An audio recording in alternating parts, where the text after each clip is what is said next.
In the heart of a bustling city known for its fast-paced lifestyle and ambitious dreamers, there lived a young woman named Clara Bennett. At just 26 years old, Clara had already achieved what many people twice her age could only dream of. She wasn't born into wealth or privilege. Far from it. Her journey began in a modest household where hard work and determination were the only currencies her family knew. But fate had other plans when tragedy struck, leaving Clara to inherit her late father's small regional airline. What started as a struggling business with outdated planes and limited routes soon became something extraordinary under Clara's leadership. Clara had always been different from other kids her age. While most teenagers spent their weekends hanging out with friends, she would sit beside her father at the airport, watching planes take off and land. Her father often joked that she was destined to fly, but little did he know how true those words would become. After his passing, Clara stepped up to save the family business. With no formal training in aviation management, she relied on sheer grit, endless research, and countless sleepless nights to turn things around. She modernized the fleet, revamped customer service protocols, and introduced innovative marketing strategies that caught the attention of travelers nationwide. What set Clara apart wasn't just her intelligence or ambition, it was her humility. Despite building one of the most respected airlines in the country, she never let success go to her head. Instead of flaunting her position with designer suits or luxury cars, Clara preferred to keep things simple. She wore jeans and hoodies, drove an unassuming sedan, and carried herself with quiet confidence. To anyone who didn't know her, she looked like an ordinary young woman trying to make her way in the world. But Clara had a secret habit that few people outside her inner circle knew about. She loved traveling incognito on her own flights. It wasn't because she enjoyed playing detective or spying on her employees. It was because she genuinely cared about her customers. By blending in with passengers, she could see firsthand how her airline operated from the ground up. Was the food fresh? Were the seats comfortable? Did the staff treat everyone with kindness? These were questions Clara wanted answers to without filters or sugarcoating. Her youthful appearance often worked in her favor during these undercover trips. People assumed she was just another millennial traveler scrolling through social media or listening to music. They didn't realize they were sitting next to the person responsible for ensuring their flight ran smoothly. Clara found joy in this anonymity. It reminded her of why she fell in love with aviation in the first place. The thrill of adventure, the connection between strangers, and the magic of soaring above the clouds. Little did Clara know, however, that one particular flight would change everything. This trip wasn't supposed to be anything out of the ordinary. She was flying from New York to Los Angeles to check on operations and spend some time brainstorming new ideas for the airline. Dressed casually in sneakers, jeans, and a hoodie, she blended right in with the crowd. As she approached the boarding gate, she couldn't have imagined the drama that awaited her on board, or the lesson she was about to teach someone who underestimated her completely. The day of the flight began like any other for Clara. She arrived at the airport early, carrying a small backpack and wearing her signature casual outfit: jeans, sneakers, and a hoodie. To anyone watching, she looked like just another traveler navigating the busy terminal. She didn't draw attention to herself as she stood in line, scrolling through emails on her phone while waiting to board. Her focus wasn't on luxury or comfort. It was on observing every detail of the passenger experience. From the moment she entered the airport, Clara paid close attention to everything. The cleanliness of the restrooms, the efficiency of the check-in process, and even the tone of voice used by gate agents. When boarding finally began, Clara joined the queue with a faint smile. She noticed how some passengers eagerly rushed forward, while others lingered behind, clearly dreading the cramped quarters of economy class. As she handed over her ticket to the gate agent, she exchanged a polite nod, careful not to reveal her true identity. Once on board, she made her way toward her seat in premium economy, a section she had deliberately chosen to evaluate its value proposition. It wasn't quite first class, but it offered more legroom and better service than standard economy, making it a popular choice for budget-conscious travelers who still wanted a bit of comfort. As Clara settled into her seat by the window, she couldn't help but notice the flight attendant working the aisle. Her name tag read Sarah, and she moved with an air of authority that bordered on arrogance. Sarah's sharp gaze scanned each passenger, seemingly categorizing them based on appearance alone. Those dressed in business attire received warm smiles and courteous greetings, while others, like Clara, got barely a glance. Clara found this behavior fascinating, but decided to keep her observations to herself. For now. When Sarah reached Clara's row, she paused briefly, her lips curling into what could only be described as a judgmental smirk. Without saying a word, she shoved Clara's carry-on bag further into the overhead compartment, almost knocking over a jacket belonging to the passenger next to her. Clara raised an eyebrow, but said nothing, choosing instead to observe Sarah's demeanor as she interacted with other passengers. Some were greeted warmly, while others were met with curt instructions or outright indifference. It was clear that Sarah had formed opinions about everyone before even speaking to them. Clara leaned back in her seat, pretending to scroll through her phone, but her mind was racing. She knew that interactions like these shaped a passenger's perception of the airline. Every smile, every word, every gesture mattered. And yet, here was Sarah, treating people as if their worth could be measured by the clothes they wore or the seat they occupied. Clara felt a pang of disappointment, but reminded herself that one incident didn't define an entire workforce. Still, she couldn't shake the feeling that something needed to change, and soon. As the plane prepared for takeoff, Clara glanced out the window, watching the ground crew go about their duties. The hum of the engines filled the cabin, signaling the start of another journey. Little did Clara know, this flight would test not only her patience, but also her ability to lead with grace under pressure. For now, though, she sat quietly, ready to observe, listen, and learn. As the plane soared smoothly through the sky, Clara found herself reflecting on the little moments that made air travel either pleasant or unbearable. She glanced around the cabin, noticing how some passengers were engrossed in books or movies, while others chatted quietly with their seatmates. Everything seemed normal, until her throat began to feel unusually dry. It wasn't a big deal. She simply needed a glass of water. Reaching above her seat, she pressed the call button, a small yet significant action that would soon set off a chain of events.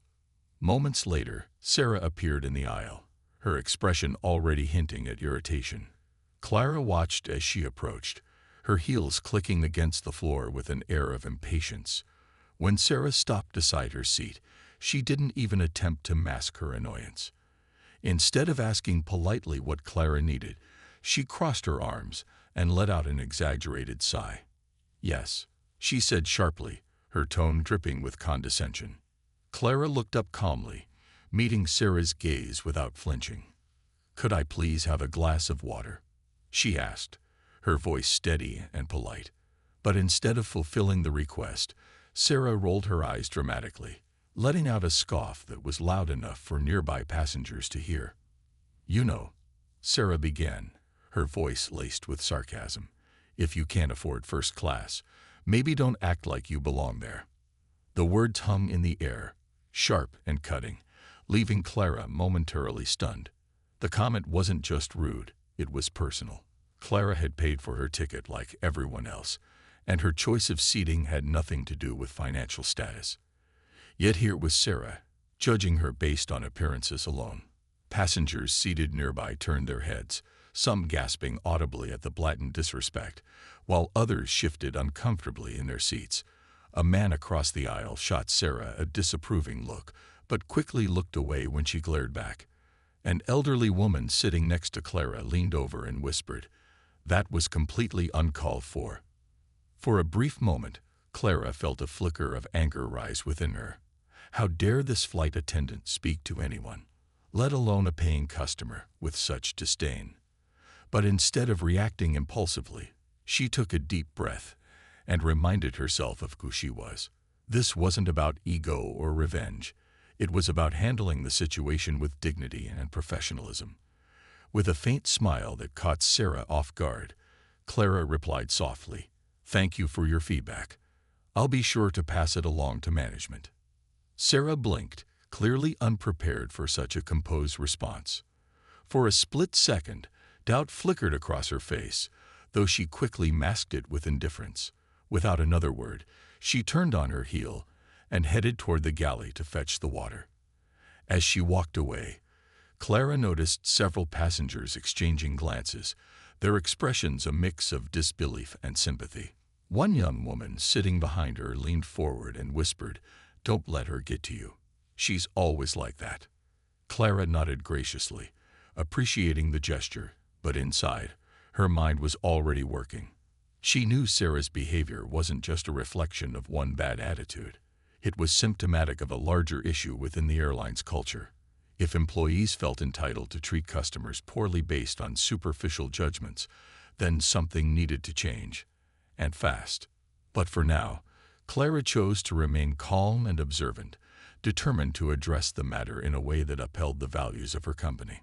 When Sarah returned with a glass of water, she practically shoved it onto Clara's tray table before hurrying away without so much as a glance. Clara picked up the glass, sipping slowly as she stared out the window. The clouds stretched endlessly below, a serene contrast to the tension brewing inside the cabin. Little did Sarah know, her snide remark had just set into motion a lesson she wouldn't soon forget. After delivering the water with a huff, Sarah retreated to the galley, her face flushed with frustration. She muttered under her breath loud enough for her coworkers to hear, complaining about entitled passengers who didn't understand how hard her job was. "Some people just don't get it," she said, rolling her eyes as she recounted the interaction with Clara. Her fellow flight attendants exchanged uneasy glances, but said nothing. They were used to Sarah's outbursts, though many privately disagreed with her attitude. Still, no one dared challenge her. Sarah had been with the airline for years and carried herself with an air of superiority that often silenced dissent. Meanwhile, Clara sat quietly in her seat, outwardly calm but inwardly processing what had just happened. She wasn't upset because of the insult itself, that barely registered compared to the bigger picture. What troubled her was the realization that Sarah's behavior wasn't an isolated incident. Over the years, Clara had heard whispers of similar complaints from passengers. Dismissive remarks, lackluster service, or outright rudeness. But hearing about these issues secondhand was one thing, experiencing them firsthand was another entirely. It made the problem feel more urgent, more personal. Clara pulled out her phone and opened a secure messaging app. With a few quick taps, she sent a note to her executive assistant back at headquarters. "Can you pull up records on a flight attendant named Sarah? I'm on flight 417 right now. Let me know if there are any prior complaints against her."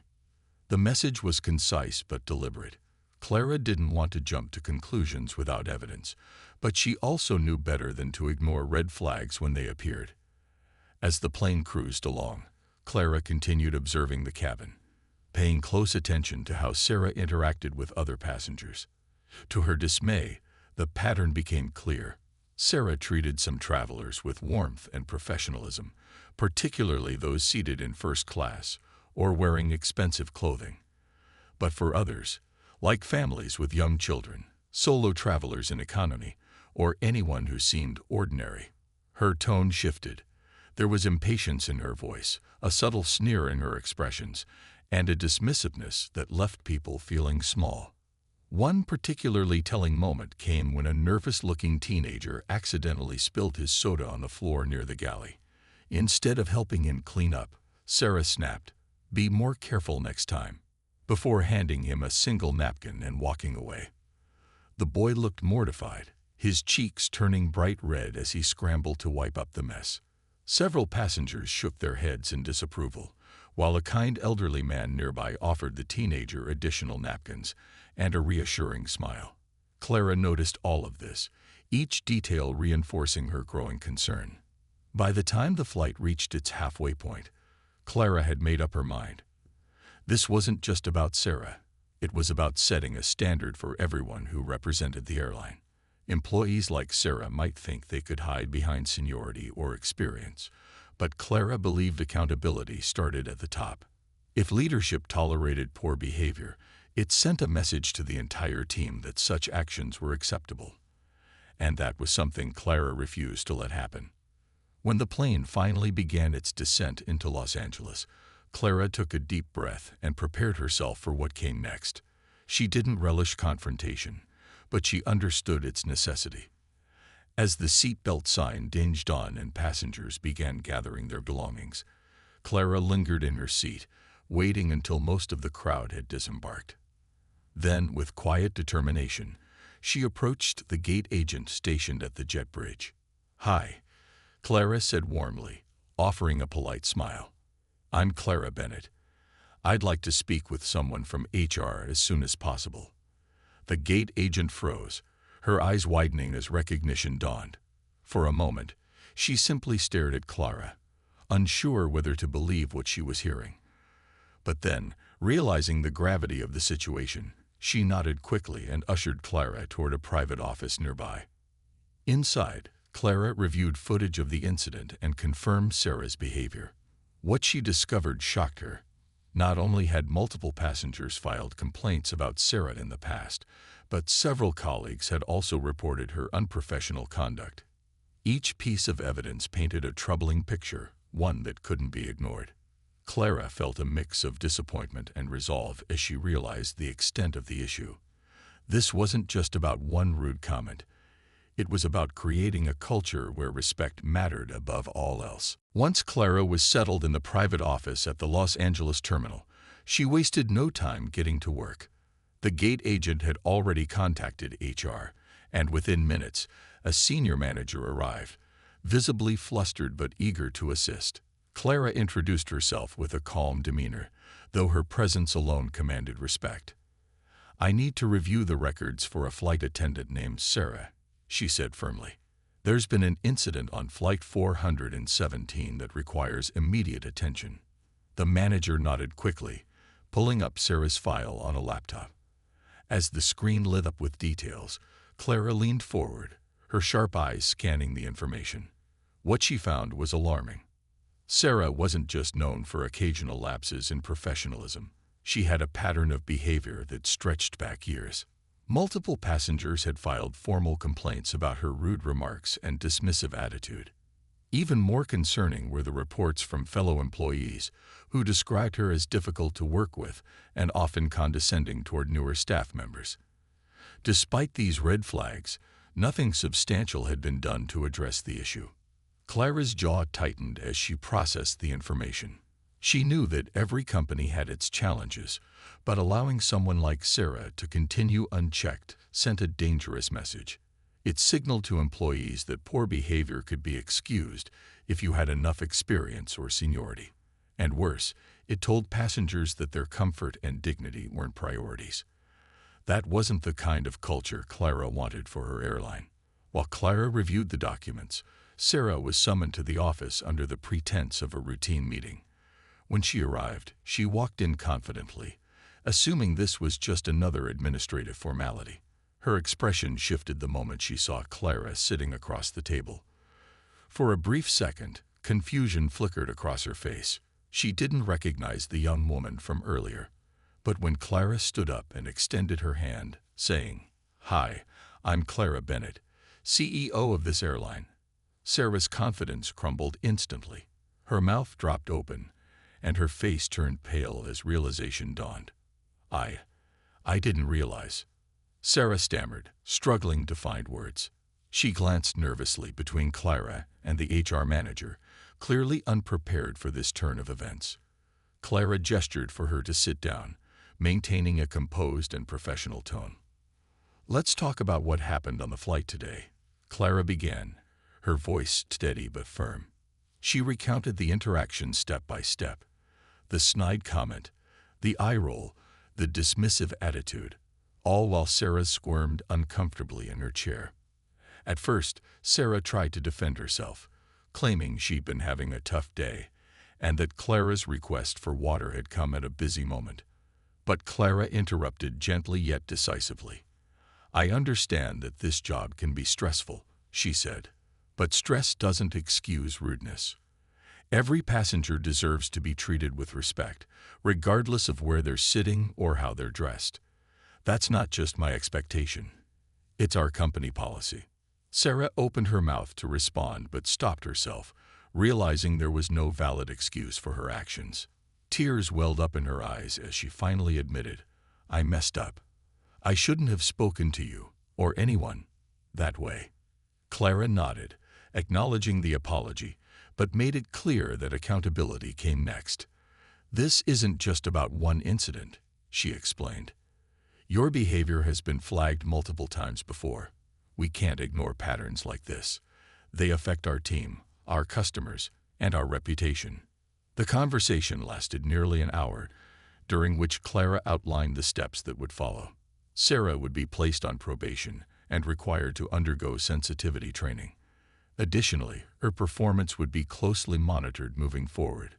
If similar issues arose again, termination would be inevitable. Though Sarah left the room visibly shaken, Clara felt a sense of relief. Addressing the problem head-on was the first step toward meaningful change. Later that evening, Clara reflected on the day's events. She knew disciplining Sarah wouldn't solve everything overnight, but it sent a powerful message. No one was above the rules. As she packed up her things to leave the office, Clara reminded herself why she did what she did. Running an airline wasn't just about planes and profits. It was about people, and ensuring that everyone, from passengers to employees, felt valued was a responsibility she took seriously. The days following the confrontation were tense for Sarah. Word of the incident spread quickly among her colleagues, though details were scarce and mostly speculative. Some whispered that she had clashed with a high-profile passenger, while others guessed it involved a surprise inspection by corporate executives. No one suspected the truth, that the ordinary young woman in premium economy was actually Clara Bennett, the CEO of the airline. When Sarah returned to work after her probation meeting, her usual confidence seemed shaken. She moved through the cabin with less swagger, her sharp edges softened by the weight of what had happened. For Clara, the aftermath was equally significant, but in a different way. She called an all-staff meeting at headquarters, inviting employees from various departments, flight attendants, pilots, ground crew, and customer service representatives, to gather in the main conference hall. The room buzzed with curiosity as people filed in, unsure why such an urgent meeting had been called. When Clara stepped onto the stage, dressed casually in jeans and a blazer, the murmurs quieted almost immediately. Her presence commanded attention without needing flashy displays or formalities. "Thank you all for being here today," Clara began, her voice warm yet authoritative. "I want to talk about something that's incredibly important to me, and should be important to all of us: how we treat each other and our passengers." She paused, letting her words sink in before continuing. "Recently, I took a flight on one of our planes incognito. My goal was simple: to experience firsthand what it's like to be a passenger on our airline. Unfortunately, during that trip, I encountered behavior that fell far short of the standards we strive for." Clara didn't name Sarah directly, but she recounted the incident in broad terms, emphasizing the impact of rudeness and judgmental attitudes, not just on individual passengers, but on the airline's reputation as a whole. "When someone steps onto one of our planes, they're trusting us with their safety, comfort, and overall experience," she said. "It doesn't matter if they're sitting in first class or economy. Every single person deserves respect and kindness. That's not negotiable." Her speech resonated deeply with many in the audience. Flight attendants exchanged knowing glances, some nodding in agreement while others looked reflective. A few even approached Clara afterward to share their own frustrations about coworkers, whose attitudes sometimes made teamwork difficult. One pilot admitted he'd overheard passengers complaining about rude staff and hadn't known how to address it. Clara listened intently to each story, thanking them for their honesty and promising to take action. In addition to addressing the staff, Clara implemented new initiatives aimed at fostering a more positive workplace culture. She introduced mandatory training sessions focused on empathy, communication, and conflict resolution. These weren't punitive measures but opportunities for growth, designed to remind everyone of the human element behind every interaction.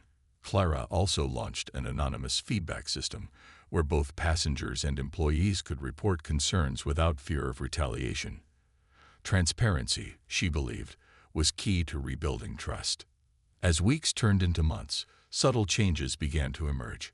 Employees who once felt overlooked started speaking up more, sharing ideas for improving service and morale. Passengers noticed too. Compliments poured in about friendly flight attendants, efficient boarding processes, and thoughtful gestures like handwritten thank you notes included in amenity kits. Even Sarah, despite her initial embarrassment, found herself benefiting from the training programs. Though she still struggled with old habits, she made genuine efforts to improve, earning cautious praise from her supervisors. For Clara, these shifts reinforced her belief in leading by example. She continued flying incognito whenever possible, not to catch people making mistakes, but to celebrate successes. On one such flight, she struck up a conversation with a cheerful flight attendant named Maria, who went out of her way to ensure every passenger felt welcome. After landing, Clara pulled Maria aside and revealed her identity, thanking her personally for embodying the values the airline stood for. Maria beamed with pride, later sharing the story with her team, a reminder that positivity was contagious.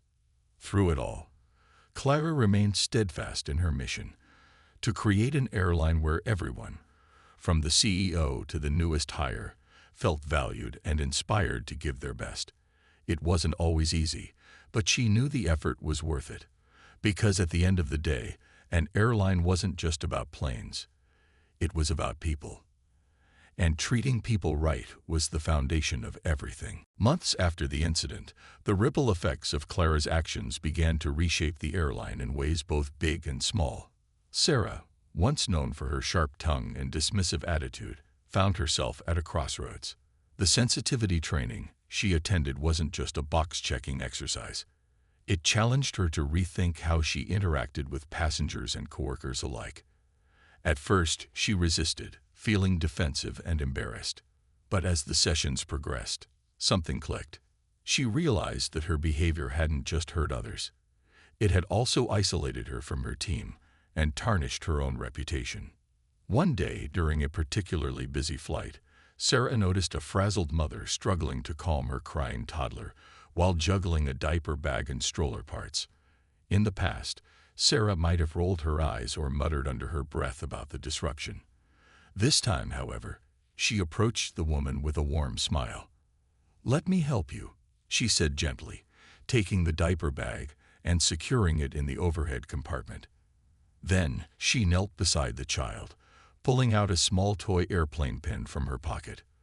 "Look what I have here," she said brightly. The toddler stopped crying long enough to grab the pin, and the mother sighed in relief, mouthing a silent thank you. Moments like these became more frequent as Sarah worked to rebuild trust, not just with passengers but with her colleagues too. Her transformation didn't go unnoticed. One coworker even joked, "Who are you, and what did you do with Sarah?" Though said lightheartedly, the comment carried an undertone of genuine appreciation. Slowly but surely, Sarah was becoming part of the solution rather than the problem. Meanwhile, Clara's leadership style continued to inspire change across the company. Her decision to address the incident publicly and implement new training programs had sparked a cultural shift. Employees who had previously felt undervalued now saw themselves as integral parts of the airline's success. For example, ground crew members began organizing informal brainstorming sessions to share ideas for improving efficiency during boarding. Pilots started greeting passengers personally before takeoff, adding a personal touch that travelers loved. Even the catering staff got involved, experimenting with new menu options based on feedback from passengers. Customer satisfaction scores soared as word spread about the airline's renewed focus on kindness and professionalism. Social media lit up with glowing reviews. "Best flight ever. The staff made us feel like family.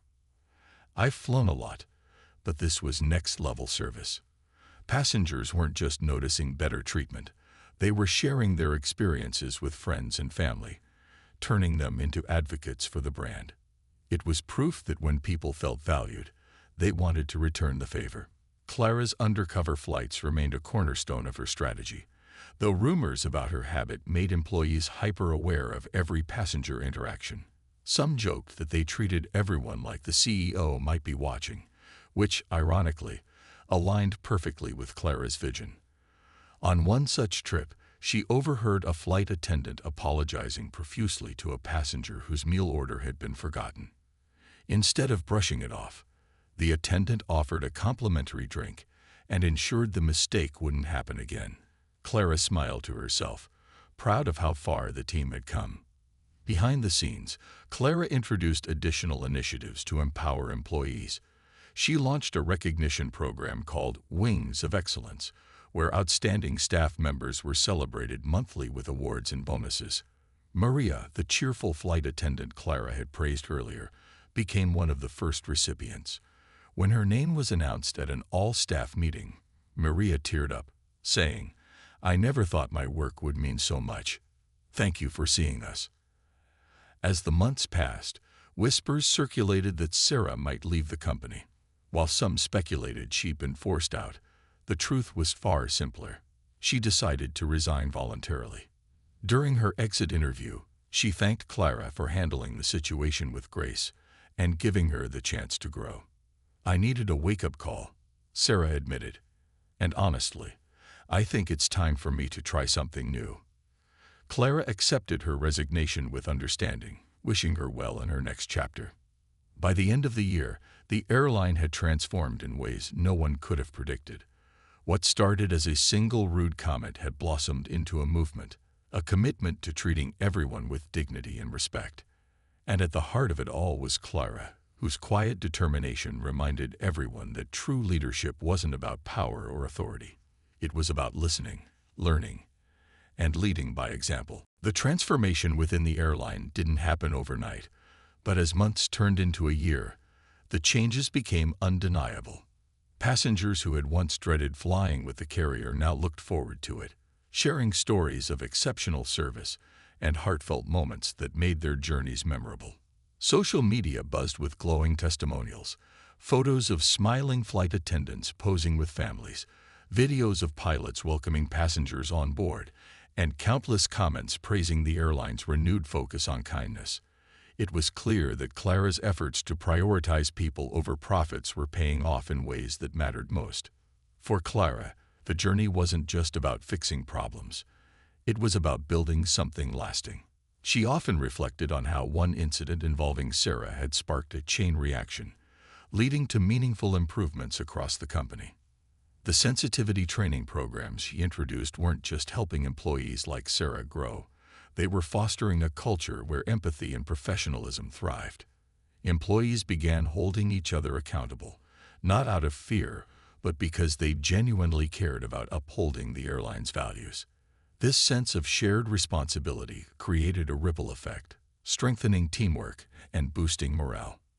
One day, while reviewing feedback from passengers, Clara stumbled upon a comment that brought tears to her eyes. A young woman wrote, "I'll never forget my recent flight. I was traveling alone after losing my job, feeling defeated and invisible. But your team treated me like royalty. From the gate agent who wished me luck to the flight attendant who handed me a note saying, 'Better days are ahead.' That small gesture reminded me that there's still goodness in the world." Clara printed out the message and pinned it to her office wall, a reminder of why she did what she did. It wasn't about numbers or accolades. It was about making a difference, one person at a time. Clara also noticed subtle shifts in herself. Her undercover flights continued to be a source of insight, but they had become less about catching mistakes and more about celebrating successes. On one trip, she struck up a conversation with a first-time flyer, a nervous college student embarking on an internship abroad. The student admitted she'd been anxious about flying, but the warmth and patience of the cabin crew put her at ease. When Clara revealed her identity later, the student laughed in disbelief before hugging her tightly. "You're changing lives," the student said earnestly. Clara smiled, humbled by the compliment yet aware that credit belonged to everyone working together. As for Sarah, her departure marked a new beginning, not just for her but for the airline. Though some initially worried her resignation would reflect poorly on the company, Clara framed it differently during a press interview. "We believe in growth for our passengers, our employees, and ourselves," she explained. "Sometimes that means recognizing when someone is ready for a fresh start. We wish Sarah all the best in her next adventure."